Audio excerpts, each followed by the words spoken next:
Hey, St. Paul's, we're in the middle of a 30-day challenge, and the last of the 4 foundational practices, these habits that we're forming intentionally, is worship. Worship is something you're going to need for eternity. So the way I figure it, Bible reading, not so much, preaching, even less so, those things will go the way of the dodo bird, but worship is something that you're going to use for all of eternity. It'd be like breathing. It's like 24/7. And it's fantastic, right? Because finally everything that we've believed in our hearts, with our minds and our brains, we'll finally see face to face. We will see him. And I can't imagine why we would ever want to mute our worship at that point. I don't think we'll be able to help ourselves. So here's something to think about. I could be wrong. Lenita thinks I'm wrong about this. I don't think that there's a story about Jesus worshiping in the Bible. It's like he hung around a temple, and they definitely took him there when he needed to be baptized and dedicated and all those, well, not baptized, circumcised. Baptism was later. He was hanging around the temple when he was 12 years old, and no doubt did at other times in his life. But there's no record of him going to the temple to like do a burnt offering or to do a sin offering. And that's because he's the one to be worshiped. I don't know that he did worship, so we can disagree about it. For sure he went to synagogue, we know that, and for sure he observed Sabbath, but he had this neat way of rewriting Sabbath too, and that's because he declared himself to be, and he is, Lord of the Sabbath. Truth of the matter is, Jesus, I don't think, worshiped because he's the one to be worshiped. And that actually got him into a bunch of trouble with the religious leaders, because they were right. They were saying, listen, God shares his glory with no one, and so the only one to be worshiped is God himself. That's it. And when people would experience Jesus, like he would heal them or something like that, and they fall at his feet or anoint his feet or do whatever, they would say, you know, my Lord and my God, and the religious leaders would say, stop that altogether. Stop that talking. Jesus, you stop them from saying those things. There's the one story that you probably know of where Jesus is riding into Jerusalem from the Mount of Olives, and people are worshiping him. They're waving palm branches, and they're sort of laying him in front of his feet, and they are singing his praises. And the religious leaders say, you got to stop this. This is wrong. It's against the law, like the Bible law. Jesus actually said, no, they're doing the right thing. And if they did stop, the rocks themselves would be worshiping. The rocks themselves would cry out.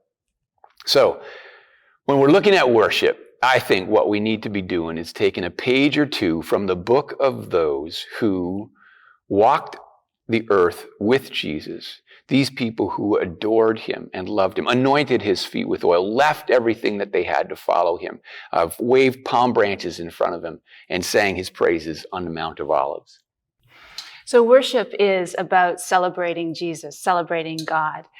And there's a place for worship to be done individually, but there's a really special and important place for it to be done as a community. And so at St. Paul's, what we are doing is we set aside Sunday mornings for worship together. And that can include singing, it'll include reading scripture, it'll include prayer, sometimes silence, sometimes communion. But we gather together as a community on that day to worship. And so that's what we're talking about with this monthly habit. Now, as we gather together, there will be parts of the Sunday service that not all of us appreciate. But the point is that we're coming together to celebrate the one that we love. And there are different ways that we're suggesting that you can do this month. The first one is for if you're new to faith, that you just set aside that time each Sunday to worship Jesus, to gather either online or in person and to celebrate him.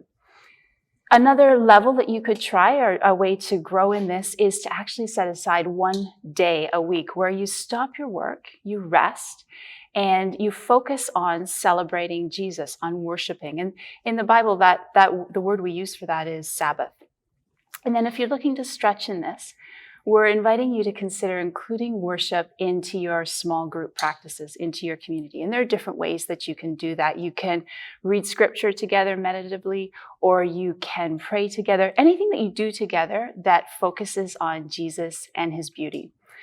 The thing about worship is that it is something that we do. It's not something that we watch, but it's something that we participate in. And so the best way for us to do that is actually to come prepared to participate. Come prepared to encounter the living God.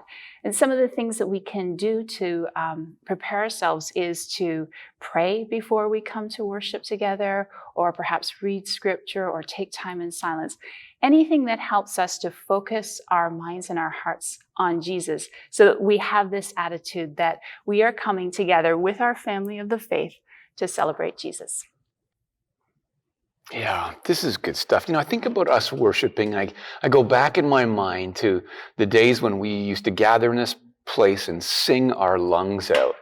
And I think to myself, man, there may be some of the Sundays where we didn't sing our lungs out. We were kind of like arms folded, and I don't like this song. I don't know if we'll ever, I hope we never recover from that piece of COVID where we say to ourselves, boy, we will never take this for granted again. I remember those days. I remember the days when we used to kneel at the cross and pound nails with our labeled sins into that cross. And I remember the days when we would meet outside in the early pre-dawn hours on Easter Sunday morning, and we would yank off these cardboard strips that had sins and struggles named on them, and people would take those and they would throw them in the fire and describe how Jesus was rescuing them from that brokenness, from that busted place.